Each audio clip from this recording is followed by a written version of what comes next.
Секој е должен на својот почеток, па така и јас. Чувствувам потреба за се што сум добила со првиот здив, да се одолжам на свој начин. Должна сум, како и секое дете, кој родителите само дава, а никогаш не бараа. Должна сум на градот и на звоната од мојата црква, кој ме будеа од сладкиот сон и ме враќаа во реалноста на секојдневниот живот. Должна сум и на личноста која ме држеше за рака, додека ги пишував првите букви. Должна сум и чувствувам потреба дека морам да се оддалечам од стариот говор на моите тетовци. Така и денес, кога случајно ќе ги чујам тие благи зборови, се вбризгуваат во најубавите делови на слухот и предизвикуваат копнеш. Ги враќаат мислите на убавините и сигурноста на едно необично детство. Токму вака изгледа почетокот на една тетовска приказна преку која поетесата Славица Дабевска-Чировска ги оживува обичаите и карактерите на своите сограѓани. А во неа едно фантастично подредување на емоции и спомени од едно детство. За тоа како старите луѓе живееле, со што се разменувале, кој бил нивниот однос во домот, како се повикувале да другаруваат бабите, што правеле во меѓувреме нивните внуци, што се носело како облека и како се учело во училиште. Писателката Чировска романот Зелениот капут го посветува на тетова. Го посветувам на еден живот кој што се живееше малски, се живееше на еден сосема спротивен начин од денешниот забрзан систем на живење.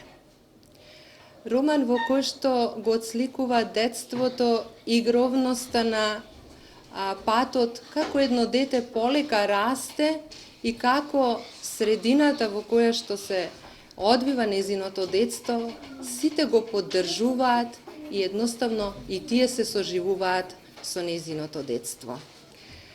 Можеби тоа е преголем опфат, меѓутоа толку настани на едно детуле кое што навистина денешниве деца не знам дали во иднина би можеле на толков број на страници да го опишат нивното детство.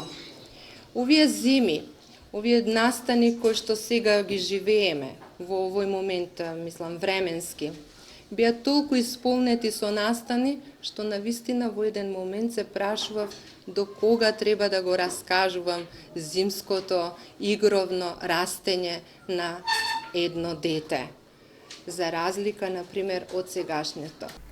Силни емоции се издлабени на вкупно 380 страни. Секоја од нив зборува за случувањата од познатиот Даилјовски сокак во Тетово.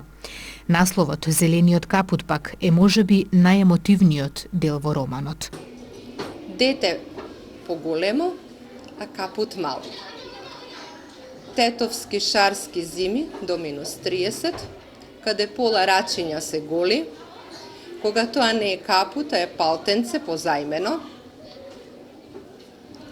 каде се обидува да се заштити од шарските студови, за разлика од неа, нејзината најдобра другарка, со која што е во романот, е помпезно облечена во убави капути и секогаш е поддржана од нејзина страна, па знае да се обиде и шалчето од Германија кој го донел таткои, да го одврзе и да го заврзе на премрзнатото дете.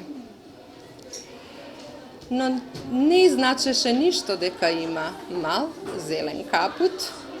Беше среќна што ја има нејзината другарка во секој момент како поддршка.